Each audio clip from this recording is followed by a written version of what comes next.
विठ्ठलाच्या नगरीतून वैद्यकीय क्षेत्राला काळीमा फासणारी धक्कादायक घटना समोर आली आहे। पंढरपूर येथील उपजिल्हा रुग्णालयात एका 6 वर्षाच्या चिमुरड्याच्या शस्त्रक्रियेदरम्यान डॉक्टरांच्या हलगर्जीपणाचा कळस पाहायला मिळालाय। उजव्या हाताच्या बोटावर शस्त्रक्रिया करायची असताना डॉक्टरांनी चक्क डाव्या हाताचं बोट कापून काढल्याचा खळबळजनक प्रकार घडलाय।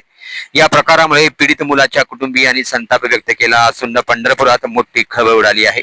नेमकं काय घडलं पाहूया। मिळालेल्या माहितीनुसार शाहू सुनील दंदांडे वय वर्ष 6 या बालकाला जन्मताच दोन्ही हातांना 6 बोटे होती।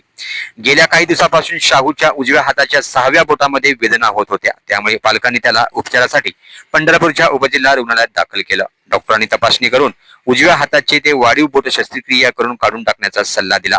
शस्त्रक्रियेत डॉक्टरांची मोठी चूक। शुक्रवारी या चिमुरड्यावर शस्त्रक्रिया करण्याचं ठरलं। पालकांच्या म्हणण्यानुसार शस्त्रक्रियागृहात नेण्यापूर्वी उजव्या हाताच्या बोटावर उपचार होणार असल्याचे निश्चित होतं। मात्र शस्त्रक्रिया संपल्यानंतर जेव्हा मुलाला बाहेर आणण्यात आलं तेव्हा पालकांना धक्काच बसला।